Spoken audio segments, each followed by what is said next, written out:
Hi friends, రెండు తెలుగు రాష్ట్రాల్లో కొత్త లేదా ఖాళీగా ఉన్న రేషన్ దుకాణాలకు జిల్లాల వారీగా, డివిజన్ల వారీగా అధికారులు నోటిఫికేషన్ విడుదల చేస్తూ ఉన్నారు.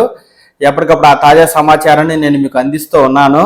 అలాగే ఆంధ్రప్రదేశ్లో కొత్తగా రేషన్ షాపులను తీసుకొచ్చి వినియోగదారులకు దగ్గరగా ఉండేట్టుగాను ఇటు గ్రామాలు, మున్సిపాలిటీ, కార్పొరేషన్లో రేషన్ షాపుల సంఖ్యను పెంచుతున్నాము, త్వరలోనే భర్తీ చేస్తామంటూ ఈ మేరకు మంత్రి నాదెండ్ల మనోహర్ గారు గతంలో ప్రకటించారు. కాగా నవంబర్ చివరి వారం నుంచి ఈ కొత్త రేషన్ దుకాణాలకు అధికారులు జిల్లాల వారీగా, మండలాల వారీగా నోటిఫికేషన్ విడుదల చేస్తూ ఉన్నారు. ఆ సమాచారాన్ని ఎప్పటికప్పుడు నేను మీకు అందిస్తూ ఉన్నాను. ఇందులో భాగంగా మనకు తాజాగా ఒక జిల్లా నుంచి వివిధ మండలాల్లో ఖాళీగా ఉన్న రేషన్ దుకాణాలకు, అలాగే కొత్తగా ఏర్పాటు చేయబోయే రేషన్ దుకాణాలకు దరఖాస్తు చేసుకోండి అంటూ ఏ గ్రామాల్లో ఖాళీ ఉన్నాయి, వాటికి రిజర్వేషన్లు ఏంటి తదితర పూర్తి సమాచారాన్ని మనకు ఆంధ్రప్రదేశ్ ప్రభుత్వం అయితే అందిస్తూ ఉందండి.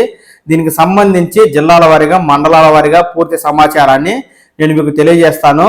ఆంధ్రప్రదేశ్ అయినా తెలంగాణ అయినా ప్రభుత్వ పథకాలు, ఉద్యోగ సమాచారాన్ని, అలాగే మీ జిల్లాలో రేషన్ దుకాణాలైనా, అంగన్వాడీ భర్తీలకైనా ఏదైనా అధికారులు తాజాగా నోటిఫికేషన్ విడుదల చేస్తే ఆ సమాచారాన్ని మీరు మిస్ అవ్వకుండా తప్పకుండా తెలుసుకోవాలి అనుకుంటే ఖచ్చితంగా ఈ పవన్ టాక్స్ తెలుగు ఛానల్ని సబ్స్క్రైబ్ చేసి గంట సింబల్పై కూడా క్లిక్ చేసి ఆల్ సెలెక్ట్ చేసుకోండి.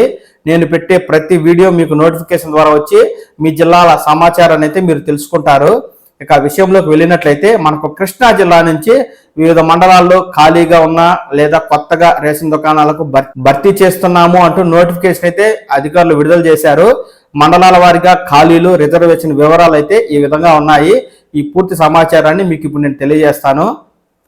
ముందుగా మచిలీపట్నం డివిజన్ పరిధిలో ఖాళీగా ఉన్న 46 చౌక దుకాణాల డీలర్ల నియామకానికి ఈ నెల 14వ తేదీలోగా దరఖాస్తు చేసుకోవాలని ఆర్డీఓ స్వాతి గారు కోరుతున్నారండి. మచిలీపట్నంలో 20, బంటు మిల్లిలో 2, పెడనలో 8, అవనిగడ్డలో 2, మోపిదేవిలో 1, నాగాయలంకలో 3, చల్లపల్లిలో 1, గూడూరులో 5, కోడూరులో 2, కృత్తివెన్నులో 1, ఘంటసాలలో 1 ఖాళీగా ఉన్నాయని దరఖాస్తులను నిర్ణీత ప్రొఫార్మా ఫార్మెట్లో పూరించి ఆర్డీఓ కార్యాలయానికి అందజేయాలని, వివరాలకు తహసీల్దార్ కార్యాలయాన్ని సంప్రదించాలంటూ మనకు అధికారులు అయితే తాజాగా సమాచారాన్ని ఇస్తున్నారండి. ఈ మచిలీపట్నం మండల పరిధిలో ఉన్న ఖాళీలకు సంబంధించి రిజర్వేషన్ల అధికారులు అయితే ఇవ్వలేదు. ఏ గ్రామాల్లో ఖాళీగా ఉన్నాయి అనే సమాచారం తెలుసుకోవాలంటే ఖచ్చితంగా ఎంఆర్ఓ ఆఫీస్కి వెళ్ళి ఆ నోటీస్ బోర్డులో ఖాళీగా ఉన్న గ్రామాలు, రిజర్వేషన్ వివరాలు ఉంటాయి. మీ గ్రామంలో ఖాళీ ఉండి రిజర్వేషన్ మీకు అనుకూలంగా ఉన్నట్లయితే మీరు అక్కడే దరఖాస్తు ఫారాన్ని తీసుకొని పూరించి మీరు మళ్ళీ అదే ఎంఆర్ఓ ఆఫీసులో డిసెంబర్ 14వ తేదీలోపు అయితే ఇవ్వాల్సి ఉంటుందండి. అలాగే కృష్ణా జిల్లాకు సంబంధించి గూడూరు మండలంలో ఈ ఖాళీలు ఉన్నాయి, దరఖాస్తు చేసుకోండి అంటూ అధికారులు వివరాలను వెల్లడిస్తున్నారు. ఆ సమాచారం అయితే ఈ విధంగా ఉంది. గూడూరు మండలంలోని ఖాళీగా ఉన్న రేషన్ దుకాణాల డీలర్ నియామకానికి దరఖాస్తులను ఆహ్వానిస్తున్నట్టు తహసీల్దార్ రాజ్యలక్ష్మి గారు సోమవారం ఒక ప్రకటన ద్వారా తెలుపుతూ ఉన్నారండి. ఐదుగుళ్లపల్లి ఓసీకి, మల్లవోలు బీసీబీకి, ముక్కవోలు ఓసీకి, రామన్నపేట ఎస్టీకి, తొరకటూరు ఓసీలకు కేటాయించడం జరిగిందని, ఆసక్తి గలవారు ఈ నెల అనగా డిసెంబర్ 14వ తేదీలోపు దరఖాస్తులను మచిలీపట్నంలో ఆర్డీఓ కార్యాలయంలో అందజేయాలని అయితే కోరారండి. అలాగే కృత్తివెన్ను మునిపేడ రేషన్ దుకాణానికి దరఖాస్తు చేసుకోవాలని తహసీల్దార్ కేజీఎన్ సోమేశ్వరరావు గారు తెలిపారు. గ్రామంలోని ఒక దుకాణానికి ఎస్టీకి కేటాయించినట్టు చెప్పారు. దరఖాస్తులను మచిలీపట్నం ఆర్డీఓ కార్యాలయంలో అందజేయాలంటూ ఇక్కడ అధికారులు అయితే తెలియజేశారు.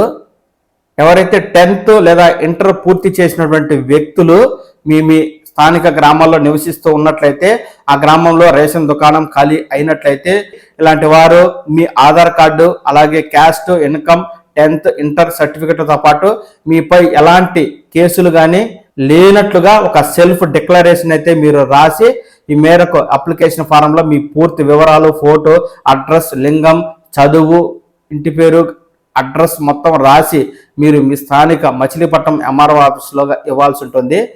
ఎప్పటికప్పుడు ఆంధ్రప్రదేశ్లో ఇతర జిల్లాల నుంచి ఈ రేషన్ దుకాణాలకు సంబంధించి ఎలాంటి తాజా ప్రకటన వచ్చినా వెంటనే మన పవన్ టాక్స్ తెలుగు ఛానల్లో తెలియజేస్తూ ఉంటానండి. మీరు ఈ సమాచారాన్ని తెలుసుకుంటూ ఉండడం కోసం ఈ ఛానల్ని రెగ్యులర్గా ఫాలో అవుతుండండి.